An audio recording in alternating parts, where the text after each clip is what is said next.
Dances to K-pop, jams to Eminem, lights off at 8 p.m. Please welcome Haemin.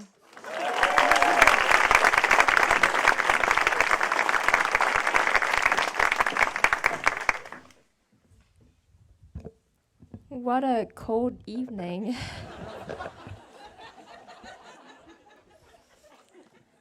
But a good evening, people. Um,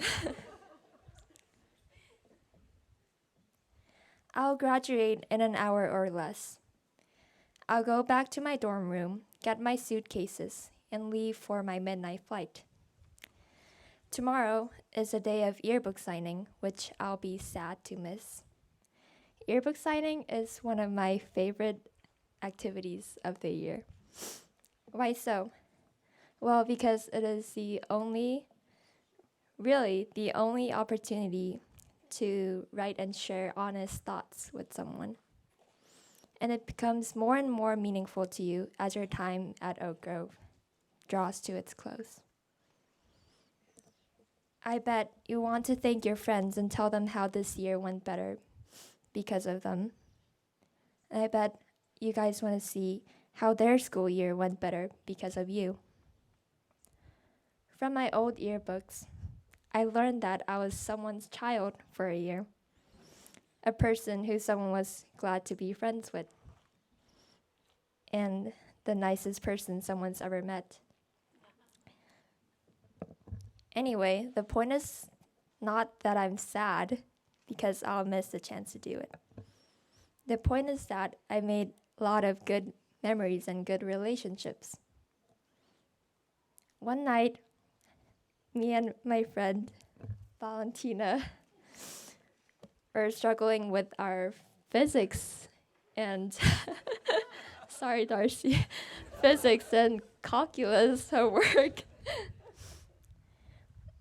We tried to be focused, but we just couldn't understand what we learned.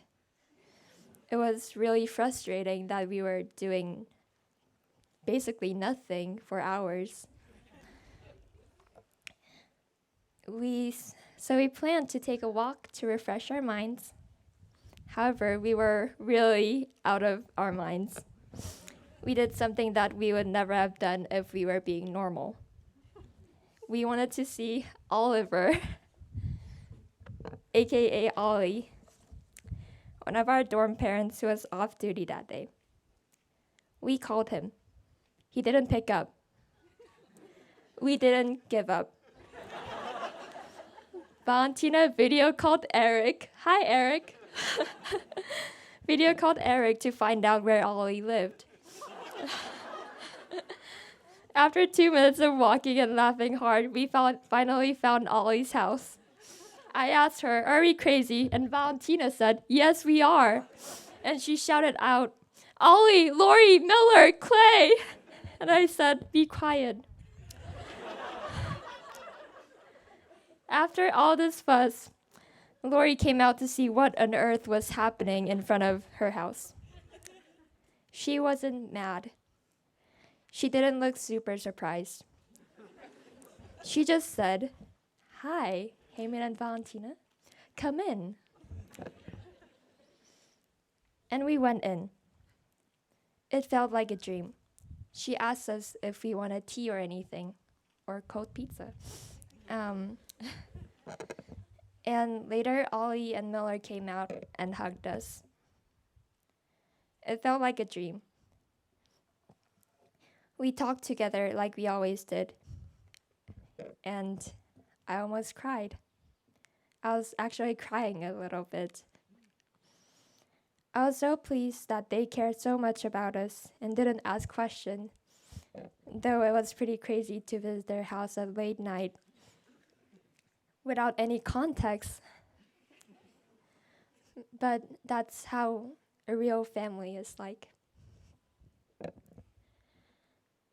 You never know what will happen in the future. People come and people go. It is natural. I made a family here, but now I'm leaving.